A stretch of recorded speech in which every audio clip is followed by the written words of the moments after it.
Hello everyone, how are you all? I hope you all are great.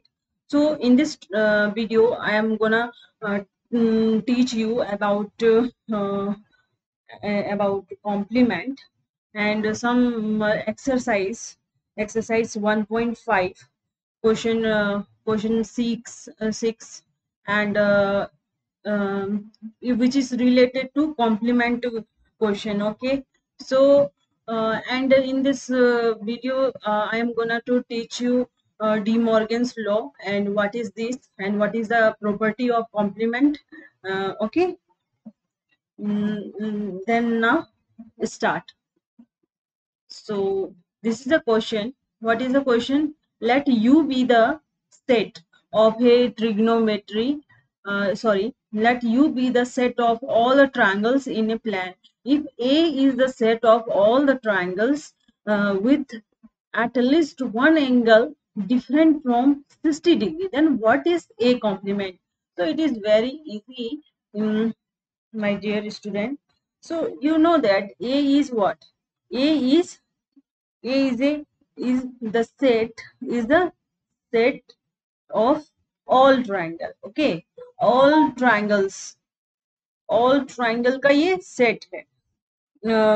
In which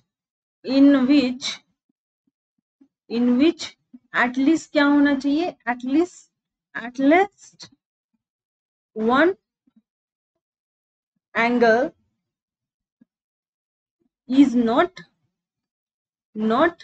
60 degree. तो अगर मैं universal set में हम इसे माइनस कर दें तो क्या होगा? ये देखिए, ए कॉम्प्लीमेंट का वैल्यू क्या हो जाएगा? जिसमें कि एटलीस्ट या तो वन साइड में 60 डिग्री आए एंगल में, या तो सभी में 60 डिग्री आए.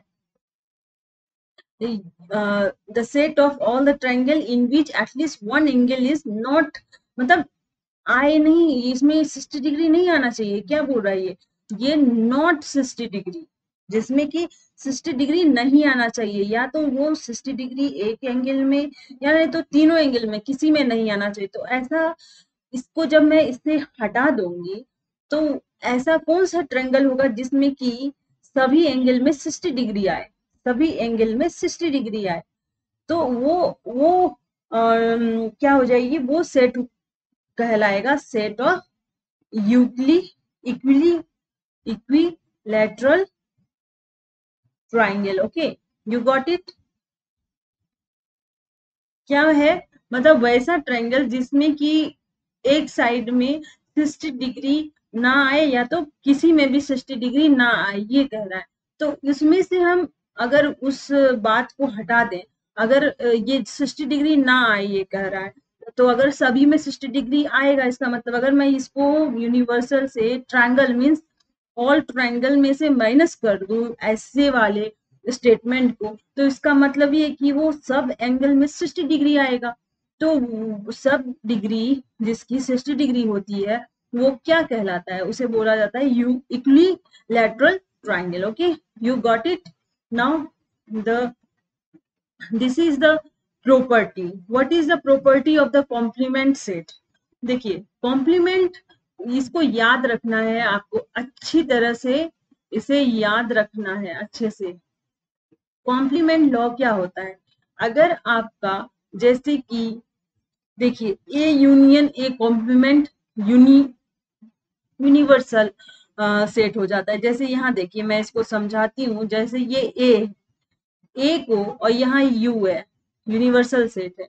अगर मैं ए में ये मान लीजिए ए है, और ए कॉम्प्लीमेंट क्या हो जाएगा? इसको छोड़ के ये पूरी एरिया क्या हो गई?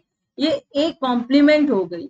तो अगर हम इसको ए कॉम्प्लीमेंट को और ए को मैं दोनों को ले लूं, ये ए कॉम्प्लीमेंट हो गया, और ये पूरा मिला के यूनिवर्सल सेट है.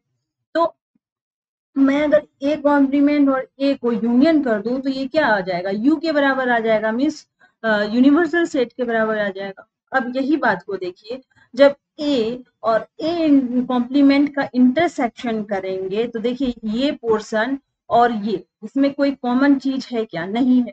यहाँ और ये, तो इसमें सेडेड पोर्शन नहीं है, यहाँ सेडेड है. तो इस इस एरिया का और इस एरिया का कोई रिलेशन नहीं है, इसीलिए इस दोनों में फाई होगी, एम्प्टी सेट होगा। ठीक है, अब देखिए सेकेंड वन क्या है, डी मॉर्गन्स लॉ। तो डी मॉर्गन्स लॉ क्या होता है, इसके मैं क्वेश्चन भी अभी बताऊंगी। जैसे कि एक इसको बताने से पहले, डी मॉर्गन्स लॉ बताने से पहले आप एक कॉन्सेप्ट, ये दोनों को मैं अभी समझाऊंगी, ये दोनों को, इस दोनों को देखने से पहले पहले फोर्थ नंबर देखिए, law of empty set and universal set. अगर एम्प्टी सेट को छोड़ दिया जाए, ठीक है, कुछ भी नहीं जो, तो एम्प्टी सेट को छोड़ देंगे तो यूनिवर्सल सेट आएगी, ये ऑब्वियस है बात। हमेशा याद रखिए कि एम्प्टी को छोड़ दिया जाएगा तो यूनिवर्सल सेट आएगा, और यूनिवर्सल को, पूरी यूनिवर्सल को छोड़ दी जाएगी तो एम्प्टी सेट आएगी, है ना। ये याद रखिए, अच्छे तरह से याद रखिए। एम्प्टी का कॉम्प्लीमेंट क्या होता है, यूनिवर्स, और यूनिवर्स का कॉम्प्लीमेंट ये होता है एम्प्टी। ओके, नाउ अब डी मॉर्गन्स लॉ और लॉ ऑफ डबल कॉम्प्लीमेंट के बारे में हम बताएंगे। चलिए आगे चलते हैं।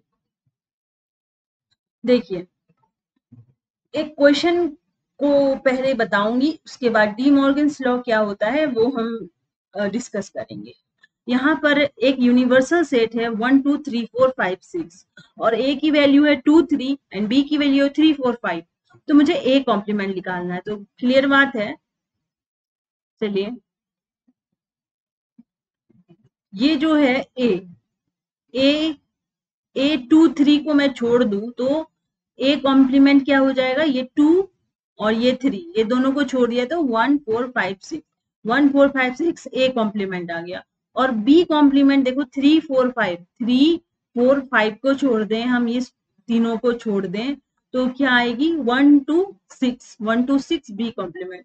अब चलिए ये दोनों निकाल लिए हम, अब हमें क्या निकालना है, A complement intersection B complement. Okay, तो A complement union B complement, तो ए कॉम्प्लीमेंट की वैल्यू क्या है ये, और बी कॉम्प्लीमेंट की वैल्यू है क्या ये।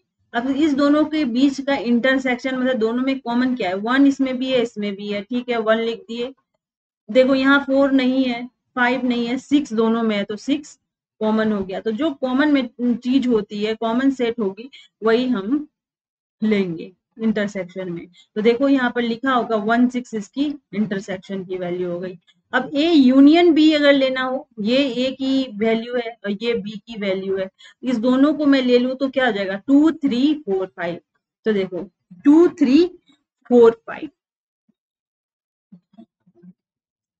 ठीक है, यहाँ पर ये 2 3 4 5 देख रहे हैं।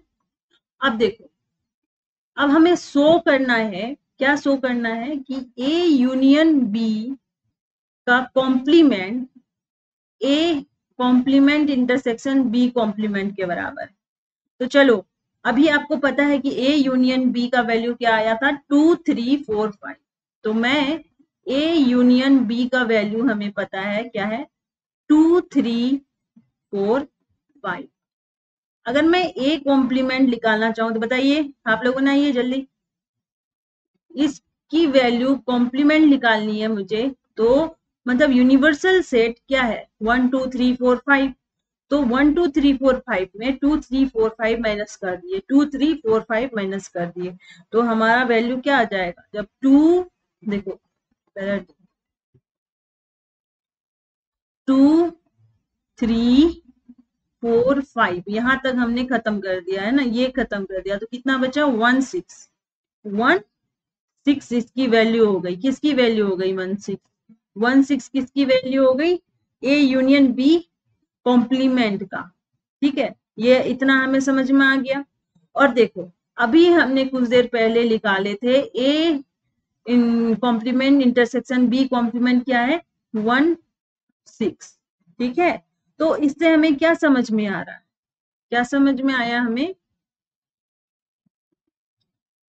देखो क्या समझ में आया, इससे समझ में आया कि A union B complement equal to 1 6 और A complement intersection B complement 1 6, मतलब ये इसका बराबर है। तो इससे हमें क्या समझ में आया कि कभी भी अगर ए और बी आर कोई टू सबसेट है यूनिवर्सल सेट का, तो देन ए यूनियन बी का कॉम्प्लीमेंट ए क्या है, कॉम्प्लीमेंट, देखो इससे हमें जनरल में हमें समझ में आया, क्या समझ में आया कि ए यूनियन बी का complement A complement intersection B complement होता है। और इसी तरह से जब हम ए यूनियन, अगर आप करके देखना दोनों को, ये आपका होमवर्क है, करिए, आप कमेंट में लिखिएगा, अगर ए इंटरसेक्शन बी का हम अगर कॉम्प्लीमेंट करेंगे ना, तो ये देखिए ये इंटरसेक्शन है, ये चेंज हो जाएगी, A complement union B complement. ये याद करने का तरीका है, देखिए यहाँ यूनियन है तो यहाँ इंटरसेक्शन हो जाता है, और यहाँ इंटरसेक्शन है तो यहाँ यूनियन हो जाता है। और अगर करके भी देखेंगे ना, तो इसकी वैल्यू सेम आती है। यहाँ ये होल का कॉम्प्लीमेंट है, यहाँ हर एक ए का कॉम्प्लीमेंट, बी का कॉम्प्लीमेंट, और बीच में इंटरसेक्शन का वैल्यू। तो ये बहुत इंपॉर्टेंट फॉर्मूला है और इसे ही कहा जाता है डी मॉर्गन्स लॉ। ठीक है, देखिए यहाँ जो मैं प्रॉपर्टी अभी बता रही थी यही चीज तो है। देखिए A union B complement equal to A complement intersection B complement, and A intersection B का कॉम्प्लीमेंट क्या हो जाएगा, A complement union B complement. Okay, I hope you clear this topic. So अब इसको आप बना के दिखाइए, देखिए यहाँ पर प्रूव करके भी देख सकते हैं आप। इसको मैं बताती हूँ आपको, ध्यान से सुनिए। Okay, it is very necessary to understand this question.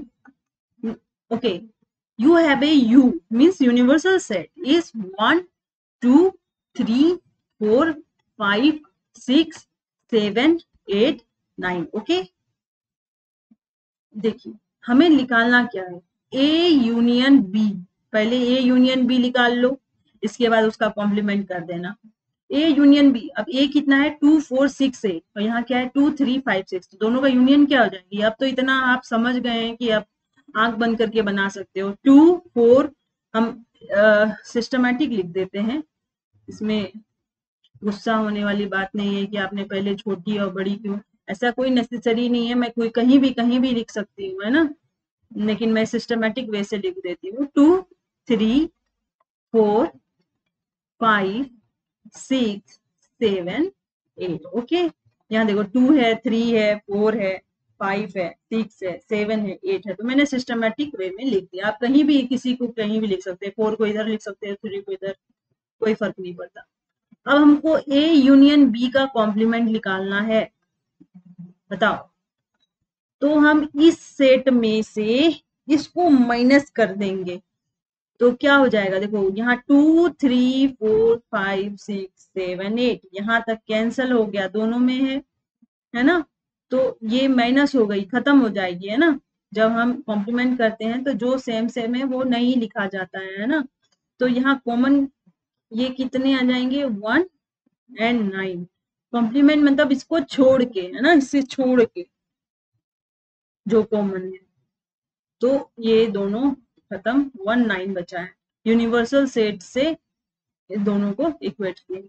अब देखो अगर वही हम A complement intersection B complement करें, अब ए का वैल्यू मैं निकालती हूँ, देखो ए का वैल्यू, ए को देखो ए कॉम्प्लीमेंट क्या होगा, यहाँ 2 4 6 8 है, तो 2 4 6 8 को माइनस कर दो तो क्या आ जाएगा, ए कॉम्प्लीमेंट 1 3 5 7 9।